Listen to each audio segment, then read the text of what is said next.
The Meewasin Valley Authority is our most treasured piece of infrastructure, if you will, in the city of Saskatoon. Going through it on either side, we have Amy Wall with us from the MVA.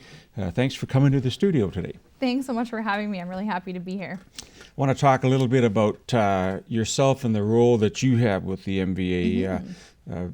Very important organization for our city, both from a tourism and ecological and business standpoint. Who is Amy Wall and how did she come to be here? So I'm the manager of marketing and fund development, which means that I get to know basically everything that Meewasin's doing, which is really fun. So all of our communications and everything that you see written by Meewasin usually hops by my desk. And I also do fund development, so dealing with donors, corporate sponsorships, and a variety of different funding sources as we are a charitable organization. I'd imagine that trying to be all things to all people, there's always conflicting interests. Does your role involve kind of coming together with the board of the MVA and the wider community? Say these are the goals that we're going to lay out? For sure. So we have a set of goals and objectives that we have that are based on our strategic plan, and that's just a little bit of a refinement of those that set some short-term goals, and then we work towards those in a variety of ways. So conservation, development, and education are the three pillars of Meewasin, but we're really about balance. So balancing human use and conservation. So the big population that we have that's always growing around Saskatoon, and balancing that with important ecosystems in the region. Do you keep track of, I'd say, river landing, because it seems to be the natural hub for not just the city, but people coming here from other centers? Would you say that your ability to count and track the use up and down the trail, does that vary from season to season and place to place?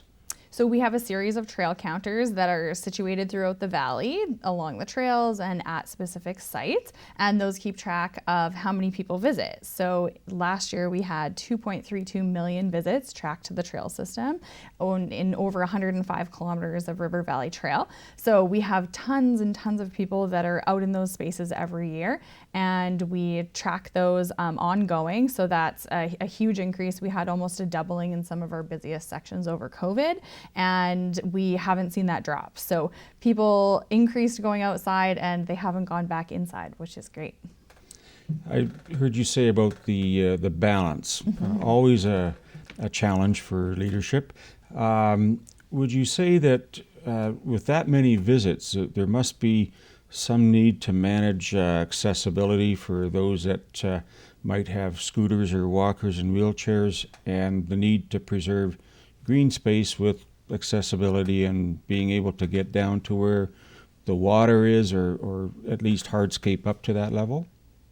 We have a wide variety of trail developments that are developed in different ways based on the ecosystems that they run through. So we understand with people that they want to visit natural spaces, and so we want to allow ways and guide them through spaces for the least impact possible. So as you navigate the Meewasin Valley, you'll find an interesting mix of asphalt and hard surface trail, as well as crusher dust trail in a little bit more ecologically sensitive areas. And then in our most sensitive areas like the Northeast Swale, you'll find a mowed trail. So it's a little bit less accessible, but those are really important ecosystems in that area. We have some rare patches of fescue grass, and so we really want to make sure that those ecosystems and the flora and fauna in those spaces can thrive the best that they can. It has to be an interesting job to try and navigate, how you can bring people close to it but not destroy what's there that you're trying to educate kids and everyone about. Are there portions of the trail that are in need of more enhancements? Because with over 2 million visits, I would imagine that there must be some demand for washrooms or water fountains and benches and things like that. There's a number of sections of trail that are in need of enhancement. So we did a full trail study in 2014 that took a look at all of the sections of trail throughout the valley and identified priorities for gaps as well as upgrades. One of the main areas that we're focused on right now is in downtown. So from our office at the base of the traffic bridge, all the way through Kiwanis Park South, Kiwanis Park North, all the way up until the University Bridge. So that area is some of our highest visited areas. A lot of our big popular festivals have been held throughout those spaces. So a big need for increased capacity in that area. So we're excited to be starting some work this year on Kiwanis Park South. And then always funding dependent, we're hoping to continue work through Kiwanis Park North in the next couple of years. I think that's a good thing, because there are times where it may be so popular that it does become congested. So somehow expanding that network or widening the trails is a good thing for everyone. I like that. We talked before about the marathon that's coming up. Can you shed some light on that and what's going to happen? It's one of the most exciting events that happens on the trail throughout the year. So a lot of the marathon course is on the Meewasin Trail, and runners get to enjoy those wonderful views of the river valley. It's Sunday, May 28th this year, and it's the 45th anniversary. So Meewasin's 44 years old and the marathon's 45. So we were both founded in the same year, and it's been really exciting to partner with them even closer in the last couple of years, with the proceeds from the marathon coming back to support Meewasin and future trail developments. So with the funding that generates, along with your other corporate and government donors, you must have some projects that are in the queue or shovel ready. Can you give us a glimpse into what's going to happen then? So coming out of COVID, we sort of had 4 main trail projects that we were working on. So one was in River Heights, which we had completed last year, an upper Capilano Drive area. One in Southwest out to the Gordie Howe Bridge, and then really starting to work through that downtown area. We're just going to have some announcements in June around the completions of some projects at Kinsman Park, and then we'll be heading right through that downtown area behind the Besborough and Kiwanis Park. It's exciting to have that kind of nestled right in the heart of our city and beyond that. But in order to run and operate as an organization, you have a volunteer base that you would tap into, I guess, and call for different events. What about them? We have a wonderful group of volunteers at Meewasin. We have over 1,000 people that are on our volunteer list. So there's a huge number of people that come and help us do a variety of activities, and we're always looking for more people. We have different ecological things that we do throughout the summer, so monitoring wildlife and helping us to track some of those species, some tree wrapping for the beavers. There's different event volunteering, so we need over 400 shifts of volunteers to help us run the marathon. So there's lots of different opportunities for volunteering throughout the summer, and we really encourage people to sign up for our newsletter. It's just once a month, and then you'll know all the volunteering events that are coming up. I'm on that list. Excellent. I have, I guess, a question just in terms of the summer months. Growing up in this city, there were always things to do and programs. Does the MVA offer anything that parents with children might be able to take them to, either for an hour a day, a week, or something like that? For sure. So there's tons of stuff that we have going on throughout the summer. There is Beaver Creek. They're open Wednesday to Sunday, and there's interpreters out there. You can stop by anytime. It's free to visit. And then they have some enhanced programming that happens throughout the summer. So things like summer camps. There's 3-day summer camps that happen out at Beaver Creek, and you can check out the details of those online.